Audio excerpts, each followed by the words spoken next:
Good morning, student. Today we are going to learn class 5th NCERT The Earth and its Living World. तर मग आपल्याला याच्यामध्ये विद्यार्थी मित्रांनो नावातूनच समजलं असेल की ही जी पृथ्वी आहे आणि जी संपूर्ण जीवसृष्टी आहे याविषयी आपण या पाठामध्ये अभ्यासणार आहोत. हा जो आपला व्हिडिओ आहे आज त्यामध्ये आणि याआधी मी 3 व्हिडिओ केलेले आहेत. त्याच्यामध्ये याच पाठातील वेगवेगळे बाकीचे जे मुद्दे आहेत ते मी व्यवस्थित पद्धतीने एक्सप्लेन करून सांगितलेले आहेत. तर तुम्हाला हा जो व्हिडिओ आहे तर याच्यामध्ये तुम्हाला या चित्रावरूनच त्याची बरीचशी कल्पना आली असेल की आपण या जो आजचा टॉपिक आहे त्याच्यामध्ये काय घेणार आहोत. तर तुम्हाला मी या टॉपिकमध्ये बेसिकली रेन कसं पडतो, तर रेनची ही काय प्रोसेस काय आहे, जलचक्र कशा पद्धतीने काम करतं, ठीक आहे. तर हेच सगळं मी यामध्ये एक्सप्लेन करून सांगणार आहे. तर बघा तुम्हाला यामध्ये हे दिसत असेल ग्राउंड वॉटर जे खाली स्टोअर केलेलं असतं. तर ह्या सगळ्यामध्ये सगळ्यात महत्त्वाचा जर वाटा कोणाचा असतो तर तो सूर्याचा असतो.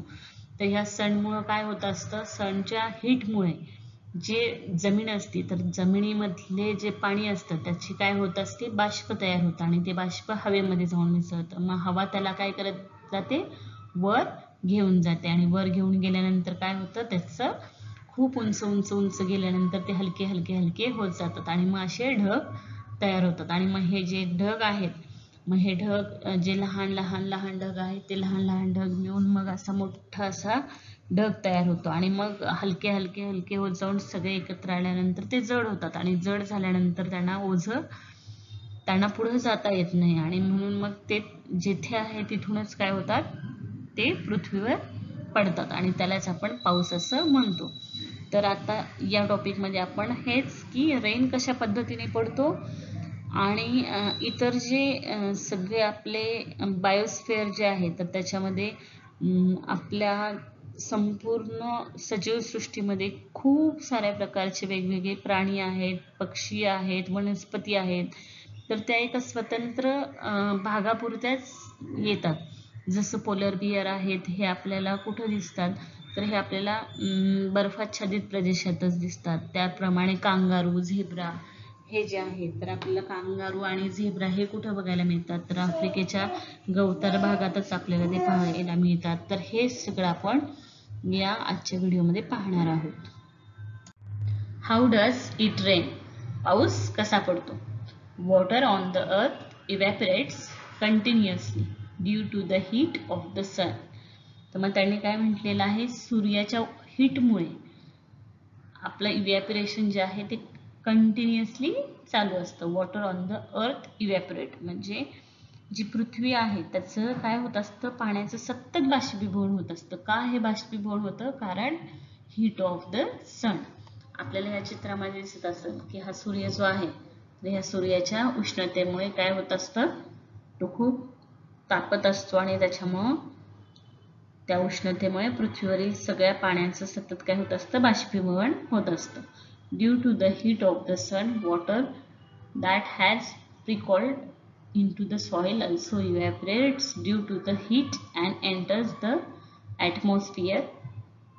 As water vapor is lighter than air, it rises high up into the atmosphere. As it goes higher, it cools and condenses, forming very fine droplets of water. मग इथपर्यंत आता आपण पाहूयात. आधी त्यांनी काय सांगितलेलं आहे की जमिनीत जिरलेलं जे पाणी असतं त्याची देखील काय होती, सूर्याच्या उष्णतेमुळे वाफ होती आणि मग ही वाफ जी आहे ती काय होती, हळूहळू करून ती हवेमध्ये मिक्स होती आणि मग ती हवेमध्ये मिक्स झाल्यानंतर ते काय होतं, हे बाष्प जे आहेत ते हवेपेक्षा काय होत जातात, हलके हलके हलके होत जातात आणि मग हलके हलके होत जाऊन ते काय होतात, वातावरणामध्ये उंच उंच जात राहतात. ठीक आहे. Rises up into the atmosphere as it goes higher, it cools and condenses, forming very fine droplets of the water. आणि मग ते वर जात असतात, उंच उंच जात असतात आणि उंच उंच जाताना ते काय होतात, ते थंड होत जाऊन त्यांचं काय होतं, संगणन होतं आणि मग या पाण्याचे सूक्ष्म कण बनतात and forming very fine droplets of water. म्हणजे मग या पाण्याचे काय होतात, सूक्ष्म कण बनतात The droplets are so small and light that they float in the atmosphere. तर मग ते सूक्ष्म कण जे आहेत ते इतके लहान असतात आणि इतके हलके असतात की आकाशात ढगांच्या रूपात ते तरंगत राहतात. Float in the atmosphere forming cloud, म्हणजे ढगांच्या स्वरूपामध्ये ते वर जाऊन काय राहतात, तरंगत राहतात. These small droplets join together and form bigger drop which are heavy. आणि मग जे हे लहान लहान ड्रॉप्स आहेत ते सगळे एकत्र येतात आणि मग ते एकत्र आल्यानंतर त्याच्या फॉर्म मधूनच काय होत असतं, खूप मोठा ड्रॉप तयार होतो. दे कॅनॉट फ्लो. आणि मग त्याचं काय होऊ शकत नाही, तो जो मोठा झालेला असतो ढगांच्या रूपामध्ये ते तरंगत असतात आणि मग मोठा थेंब तयार झाल्यानंतर तो जड होतो आणि मग तो जड झाल्यामुळे त्याला तरंगता येत नाही. Which are heavy. तो हेवी झाल्यानंतर दे कॅनॉट फ्लोट, त्याला तरंगता येत नाही. Such drop of water fall down on the earth. आणि मग तो जो जड झालेला असतो थेंब तो पुढं त्याला जाता नाही आल्यामुळे तो काय होतं, तो तरंगू शकत नाही आणि मग तो तसाच पावसाच्या रूपामध्ये पृथ्वीवर पडतो.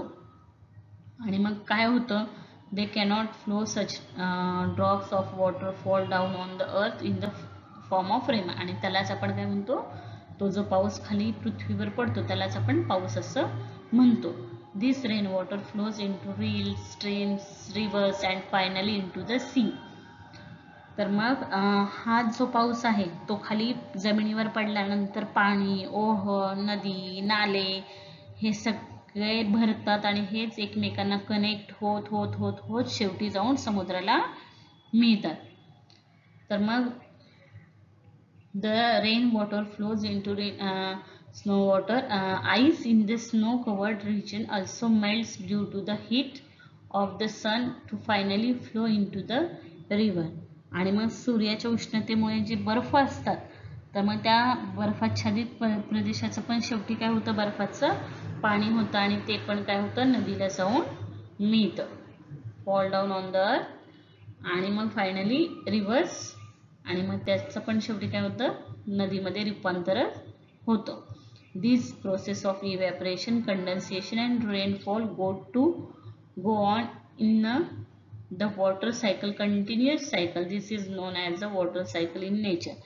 तर मग हे जे शेवटी आहे सगळं जे पाणीवर जातं, परत संघटन होतं आणि पावसाचं पुन्हा जमिनीवर येणं, परत ते जाऊन समुद्राला मिळणं, पाण्याचं बाष्पीभवन होणं, परत संघटन होतं आणि परत पर्जन्य पडणं किंवा पाऊस पडणं, ही क्रिया काय असते, अखंडपणे चालू असते आणि ही एखाद्या अशा चक्राप्रमाणे कंटिन्युअस ती होतच असते म्हणून त्याला जलचक्र म्हटलेलं आहे. म्हणजे हेच कंटिन्युअस चालूच असतं. खाली हे भूमंडल आहे सूर्याची, त्याला हीट लागत असते, त्याचं बाष्प होत असतं, मग ते वर जात असतं आणि वर गेल्यानंतर काय होत असतं, ते सुरुवातीला हलका असतं म्हणून ते असं सगळीकडे फिरू शकतो. पण जेव्हा फिरू शकत नाही तेव्हा असे छोटे सगळे ढग मिळून हे एक मोठा ढग असा तयार होतो आणि मग मोठा ढग जो आहे तो त्याचं वजन सहन करू शकत नाही आणि म्हणून मग तो पुन्हा पृथ्वीवर पडतो आणि मग परत पाणी हे असं जलाशय, नदी या सगळ्यांमार्फत शेवटी महासागराला येऊन मिळतं आणि मग पुन्हा आपलं आहे ही प्रोसेस अशीच कंटिन्युअस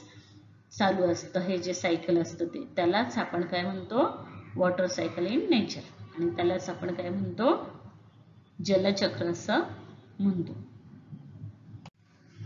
आता लास्ट वन जो पॉइंट आहे तो आपण त्यानंतरचा द बायोस्फेअर हा पाहणार आहोत. कॅन यू टेल, तुम्ही सांगू शकता का, make as a long list as you can all the living things you see in the lithosphere, hydrosphere and atmosphere. तर त्याने काय म्हटलेलं आहे की तुम्ही ना जितके प्राणी आपल्याला दिसतात ना ह्या शिलावरणामध्ये, जलावरणामध्ये, वातावरणामध्ये, तर त्या सगळ्या प्राण्यांची तुम्ही काय करा, एक लिस्ट करा की ज्याच्यामध्ये वनस्पती आहेत, प्राणी आहेत, शक्य तेवढी मोठी यादी तुम्ही तयार करा आणि मग त्याविषयी इतरांना तुम्ही काय सांगा, माहिती सांगा. So there are innumerable kind of living things on the earth. The various regions of the earth differ in many ways. Some regions are always covered with ice while others have a hot climate. There are mountains in some places and plains in others. Some places have a lot of rainfall while others are dry deserts. There are salty seas and oceans and also fresh water lakes. The ocean is shallow near the coast but away from the coast lines. The ocean can be several kilometres deep. मग त्याच्यात त्यांनी काय म्हटलेलं आहे की आपली जी ही पृथ्वी आहे त्याच्यावर त्यांनी काय सांगितलेलं आहे, असंख्य प्रकारचे जीवजंतू आढळतात. आपल्याला माहिती आहे खूप बारीक किड्यांपासून कृमींपासून जे आपण स्ट्रॅटोस्फिअरनी पाहू शकतो इतके इतके इतके ॲनिमल्स असतात की सांगायला नको. तर मग असंख्य प्रकारचे जीव आपल्या पृथ्वी तलावर आहेत. आणि मग प्रत्येक भागामध्ये वेगवेगळे परंतु आपल्याला प्राणी पाहायला मिळतात. जसं की काही भागामध्ये वर्षभर पाऊस पडत असतो. All region are always covered with the ice. आणि काही भागामध्ये हॉट क्लायमेट असतं, काही भागामध्ये खूप थंड क्लायमेट असतं. तर मग आणि कुठे आपल्याला there are mountains in some places, काही ठिकाणी फक्त आपल्याला पर्वत दिसतात. And plains in the others, आणि काही ठिकाणी आपल्याला फक्त मैदान म्हणजे असा प्लेन भाग दिसतो. Some places have a lot of rainfall, काही ठिकाणी आपल्याला खूप पाऊस पडताना दिसतो. And while others are dry desert, आणि काही ठिकाणी आपल्याला वाळवंट असल्यासारखं असतं, म्हणजे जसं राजस्थान वगैरे जर हा भाग पाहिला आपण तर. There are salty seas and ocean, आपल्या इथं भरपूर ठिकाणी खाऱ्या पाण्याचे महासागर पण आहेत. त्याचप्रमाणे अल्सो फ्रेश वॉटर लेक्स, आणि त्याचबरोबर आपल्याला गोडा पाण्याचे पण काय आहेत, नद्या वगैरे आहेत. The ocean is shallow near the coast but away from the coast line. The ocean can be several kilometre deep. तर त्याच्यामध्ये त्याने काय म्हटलेलं आहे, तसंच आपल्याला किनाऱ्याजवळ समुद्र देखील उथळ दिसतो. आणि महासागर जो आहे तो किनाऱ्यांपासून दूर अनेक किलोमीटरपर्यंत काय आहे, खोल आहे. बरोबर की नाही. The ocean can be several kilometres deep, तो खूप कितीतरी किलोमीटरपर्यंत आत खोल आहे. We see a great variety of in the living things that inhabit these different region. The polar bears is seen in only snow-bound polar region. तर मग त्यांनी सांगितलेलं आहे, तर आपल्याला खूप व्हरायटीचे हॅबिटेट, ह्या असंख्य वेगवेगळे प्राणी सजीव, खूप विविधता आपल्याला आपल्या देशामध्ये दिसून येते. जर एक्झाम्पल पाहायचं म्हटलं तर पोलर बियर जे आहेत तर हे आपल्याला बर्फाळ प्रदेशामध्ये पाहायला मिळतात. Zebras are found in the Africa and kangaroos are found in the Australia. तर मग आपल्याला जे झेब्रा जे आहेत ते आपल्याला आफ्रिकेतील गवताळ प्रदेशामध्ये बघायला मिळतात. आणि कांगारू जे आहे ते आपल्याला ऑस्ट्रेलिया खंडात पाहायला मिळतं. आणि हे जे पाणी आहे ते इतर कुठल्याही प्रदेशामध्ये आपल्याला आढळत नाहीत. कारण थंड पाण्यामध्ये म्हणजे बर्फाच्या इथे कोण राहू शकतो, पोलर बिअरच फक्त राहू शकतो. तो आपल्या महाराष्ट्रामध्ये सर्वाइव्ह करू शकणार नाही. These animals are not found in any other region. ते आपल्याला दुसरीकडे कुठेही पाहायला मिळत नाही. Elephant and lion are found in the region of the hot climate. मग जिथं खूप उष्ण प्रदेश असतात तिथं आपल्याला काय बघायला मिळतं, तिथं आपल्याला हत्ती आणि लायन्स पाहायला मिळतात. Plants in also these different region also snow a great variety. This variety characteristic of those different region. तर याचप्रमाणे जर आपण झाडांचं पण पाहायला गेलं, वनस्पतींचं जरी पाहायला गेलं तरी त्याच्यामध्ये देखील आपल्याला फार विविधता पाहायला मिळते. Many different kind of plant, animals and microorganism are found everywhere on the earth. तर आपण पृथ्वीवरील सगळीकडे जर पाहायला गेलं तर जमिनीवर, पाण्यात, हवेत बऱ्याच ठिकाणी आपल्याला वेगवेगळ्या प्रकारच्या वनस्पती, प्राणी, सूक्ष्मजीव असलेले दिसतात. On land, in water, in the air, जमिनीवर, पाण्यामध्ये, हवेमध्ये. Living thing exist in the lithosphere, hydrosphere and atmosphere. तर हे सगळे जे आहे लिव्हिंग ज्या गोष्टी आहेत तर ह्या सगळ्या शिलावरण, जलावरण, वातावरण याचंच काय आहे, सजीवांचं सगळीकडे अस्तित्व आहे. They also interact with this spares. तर मग या वर्णातील सजीव व त्यांनी व्यापलेला जो भाग असतो त्यालाच आपण काय म्हणतो, बायोस्फिअर असं म्हणतो.